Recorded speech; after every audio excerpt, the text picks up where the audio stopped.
Death does not arrive spontaneously, nor can it happen accidentally. Everything in existence follows an intelligent, universal plan, and that includes the moment we leave this world.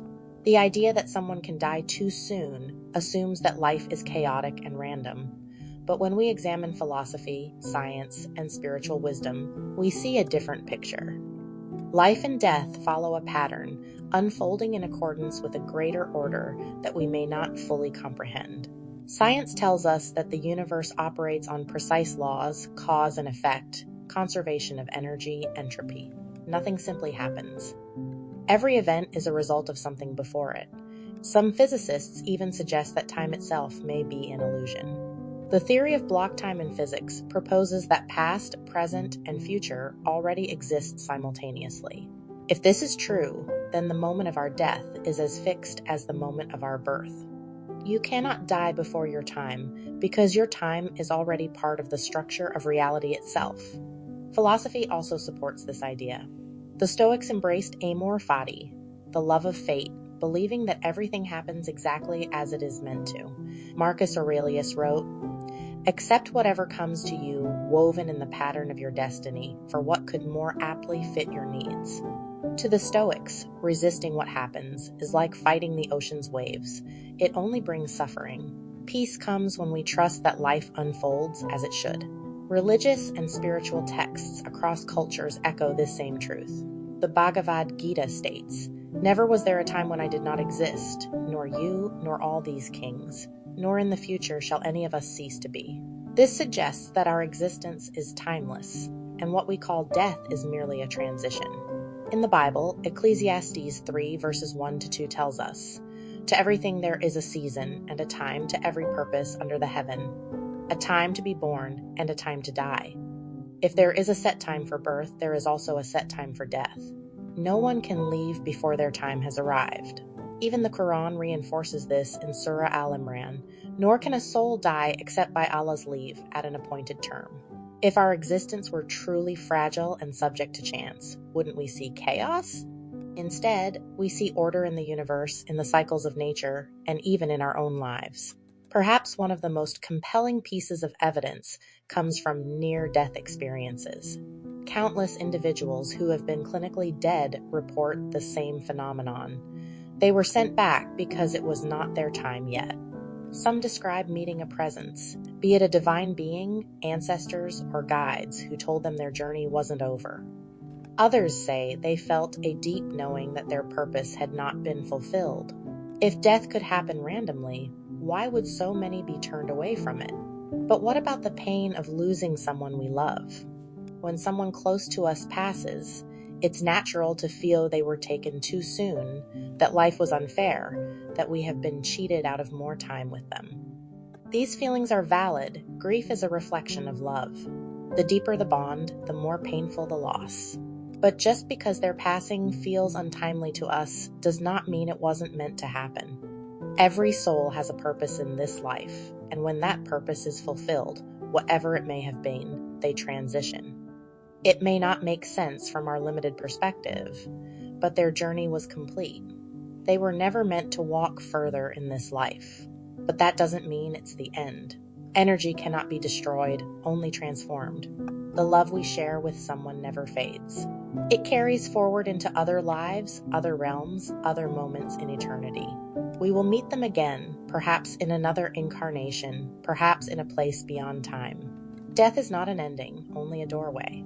So, if you cannot die before your time, what does this mean for how you live? It means fear should not dictate your choices.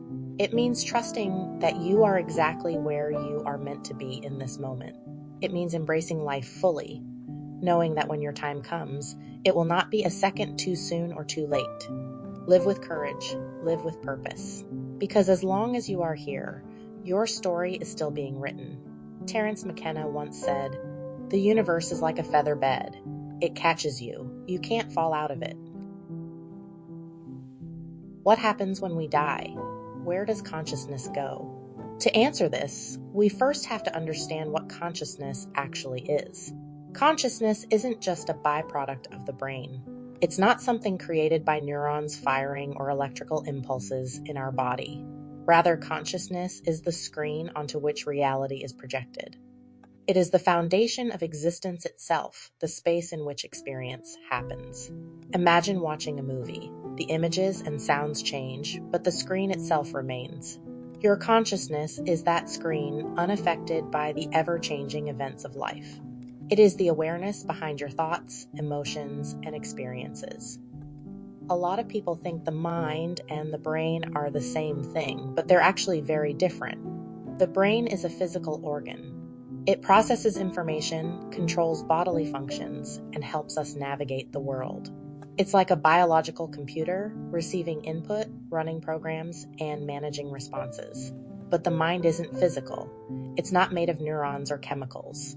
The mind is awareness itself, the space where thoughts, emotions, and perceptions arise. It's what allows us to experience reality. Think of the brain like a radio receiver and the mind like the signal it picks up. The radio doesn't create the music, it just tunes into the signal and translates it into something we can hear. This is why consciousness doesn't end when the body dies. The brain may shut down, but the awareness that was being received, the mind, continues. This idea isn't new. Ancient civilizations, mystics, and philosophers have understood the nature of consciousness for thousands of years. Ancient Egypt taught that the soul, or Ka, continued after death, traveling through different realms of existence. Hinduism and Buddhism describe consciousness as eternal, reincarnating through lifetimes to learn and evolve. Plato believed that the soul existed before birth and continued after death, dwelling in a greater reality beyond this physical world. Taoist and Hermetic traditions spoke of the mind as the architect of reality, shaping existence through thought and intention. For millennia, these traditions have described the universe as mental, an infinite field of awareness where reality unfolds like a dream. Modern science is catching up. For a long time, science has viewed consciousness as just a byproduct of brain activity. But now, cutting-edge research is starting to align with what the ancients already knew. Quantum physics suggests that consciousness plays a fundamental role in shaping reality. The famous double-slit experiment shows that matter behaves differently when observed, suggesting that awareness itself is woven into the structure of existence. Neuroscientists have studied near-death experiences where people clinically die but return with vivid memories of awareness beyond the body, descriptions that align with spiritual traditions worldwide. Theories like panpsychism propose that consciousness isn't created by the brain at all, but instead exists everywhere in the universe, even at the atomic level. Science is beginning to realize that consciousness is not inside the brain. The brain is just a filter for a much greater awareness. What makes you, you? If consciousness is fundamental, then what makes you unique? Your sense of self, the you that you identify with, is formed over a lifetime. The ego is created through experiences, conditioning, memories, and perceptions. It's a collection of thoughts and stories that define who we think we are. But none of these things are consciousness itself. They are just experiences appearing within consciousness. And this leads us to the question, what happens when we die? Death isn't the end of consciousness. It's simply the dissolution of the body, the vessel through which we experience this reality. Every cell in our body holds consciousness to some degree, not just the brain. The brain doesn't generate consciousness. It acts as a receiver, filtering and interpreting reality for us. But reality is far greater than what our senses perceive. When the body dies, the filter falls away. The awareness that was once localized in this human form remains. We don't stop existing. We simply shift into a broader state of awareness. In this universe, everything is mental. Reality is shaped by the mind, by belief, by awareness itself. And so in death, we continue to create. If someone deeply believes in heaven, their consciousness will project that experience onto their awareness. If they fear hell, that belief may manifest too. We enter into worlds of our own making, realities shaped by the mind's perception. But these experiences aren't permanent. They are just the next phase of awareness unfolding. As we journey through these realms, we continue to expand our consciousness, moving ever closer to the ultimate realization. Beyond all experiences, beyond all stories, beyond all projections, there is only pure, infinite awareness, the ocean of consciousness from which everything arises. And as we grow, as we evolve, as we release the illusions of separation, we return to that infinite source.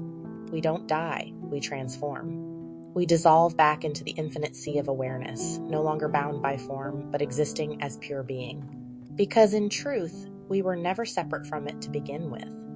Consciousness doesn't end, it simply is.